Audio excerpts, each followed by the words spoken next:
Hi, Lauri Fraser from I Love a Good Story. Welcome. Thanks for listening. Today I have with me Steve Mize. Hi. Hi. Steve Mize is a wonderful storyteller. I want to get Thank right you. to it because you Okay. are one of the most genuine storytellers. You're very Wow. vulnerable as a storyteller.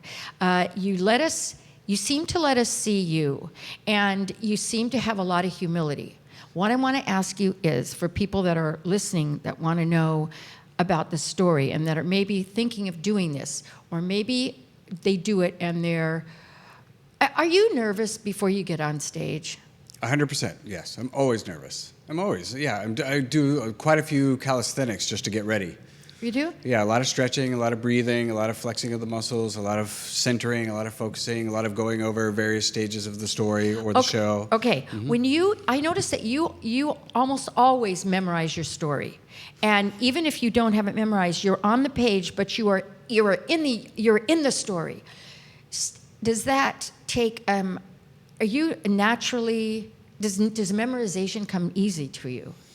It does. Fear has a lot to do with that also. But I also know that I think in pictures, and so in as much as I'm translating a story, I don't want to translate the words, I want to translate the ideas. And so I try to memorize the ideas and let that sort of be the buoy that keeps me going. And so I can kind of riff a little bit, and though I try not to. But I want to translate the energy of the story. And the pictures, and there was something else you asked me in there. No. I just said, do you have a hard time memorizing? And you said, no, you don't have a hard time memorizing. My undergraduate degree is in biology, and there's a lot of anatomy and physiology and chemistry, and so memorizing came easy. But I also believe that in order to tell a good story, and we're telling it, we want to get the writing, but then we want to tell it. I have to be in this room. It has to be telling this story this time for these people. Okay, no, wait, stop. You said you went to school, you're studying biology. Okay, that Yes. takes me back to, what did you want to be when you grew up? Because when you were little, because you didn't want to be a storyteller. I wanted to be a baseball player. Okay. I wanted to be an athlete of any kind, but baseball in particular. From the youngest age, I started playing baseball, and I tore my rotator cuff in college, and I was depressed for a while, and I was studying accounting, and I hated that, and so I moved over to biology because it just made sense. I knew a lot about the body. Again, in pictures, it made a lot of sense. And luckily, I started doing plays. They didn't have a super strong, like an institution, a theater institution at my college. So that allowed somebody like me to kind of sneak in and do some plays. And for the last 2 years of my college, I did some plays, and there you go. But you did play. You didn't want to be an actor. I mean, you wanted to be an athlete, and then you went to biology, and Yeah. So were you just grabbing for anything, or Pretty did much. you were okay? Yeah. So do your stories come from those places? Most of them, a lot of them. I hope so. I hope that I'm always finding what the story is, and then digging a little deeper to find the truth and to find what does it mean universally, without getting too philosophical in the story. Yeah. Has storytelling changed your life? 100%, yeah. Oh, I went to graduate school for acting, and we weren't allowed to perform or do plays or anything, so I started doing stand-up comedy. And I finished school, and I got an agent and a manager, and I was being pushed towards a development deal, and it was too far, too fast, and I got stage fright, and I just stopped completely. I did no more stage work. I auditioned for film and TV and commercials, and then slowly the process came back. I joined a speech club, the Toastmasters, and that sort of got me back into, I can actually speak my words, and a little bit of craft, just to kind of, how do I make it funny? How do I feel relaxed? And then I started storytelling, so I could do something a little more fictional, or I could go a little bit deeper.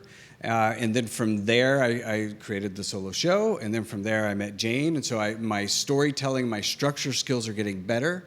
And the more that I learn about television writing, the more that the structure of the story itself is getting better. And everybody in television says, you want to speak the truth, speak the truth. And for so long as an actor and as a writer, I've been speaking the truth, and that's easier for me. Right. Getting it into the form is where I'm sort of working right now. So do you take, because you embellish, but then you seem to come back. You embellish on your truth, but then you come back and tell us what the truth is. Right. And then you kind of like, it seems like you give us your fantasy of where your imagination goes, but then you pull yourself back to this is where you are. It's interesting to watch. You're a very interesting Well, that's a storyteller keen to watch. eyesight to figure that out. Thank you. To see that. Because some my friends call it fuging. I like to fugue and then come back. Yeah, And, yeah, you do. Because ultimately, I mean, I'm telling the truth, but it is entertaining. And to have a keen ear for that. And sometimes it takes doing the story 20, 30 times to really figure out what is the entertainment and the truth combined. And Okay, that did you synthesis hear is that? perfect. Sometimes it takes telling the story 20 or 30 times. Most people get 1 or 2 times to tell their story. Right, So yeah. how do you do that? How do you find 20 or 30 times to tell your story? I'm in class. My cats hear it quite a bit. My wife hears it a lot. I'm in the Toastmasters, so I try. You're still in the I'm still in Toastmasters. Toastmasters. It's the home. It's like Woody it Allen just that keeps generates so playing many at ideas. I try to find open mics. I have a couple places where I try not to abuse them, but they say they allow storytellers to come in as a gym so we can work on the material, and then that way I'm prepared for a show like yours. It's a difference between a show and a gym. Where I can work out and then I can run the race. Well, thank you. You have, wow, that's a lot. I'm going to go and listen to this again, and I'm going to slow it down. I'm going to really listen because you said so much. I want to thank you so much. Thank you for wearing a beautiful purple tie for I Love a Good Story. What's the story of your tie? This is my wedding tie. My wife and Oh. I got married about 3.5 years ago, and this is the tie I wore for my Oh. wedding. So it's always a good luck tie. So you ask me if I'm nervous. It always helps to have something that grounds me to know that no matter what I'm nervous about, there's larger things at stake and going on, and I can gain perspective. And it allows me just to drop into the story and just tell the story. Just tell the story. If you want to know about Steve Mize, where can they go? You can find me on Facebook, definitely. My solo show is Life, Audited. And as a writer and a storyteller, that's where I present most of my stuff. I'm starting a blog, and I believe I'm starting a podcast. I don't want to be pretentious, but I can't really talk about it. But Okay, but you I'm can't starting really a talk about it. podcast of almost like a serialized story. Wonderful. Yes. Wow. Well, congratulations on that, and thank you so Thank much you. for joining us. Thank you for having me. You're always a pleasure. Always. This is I Love a Good Story. Lauri saying, see you next time. Thanks.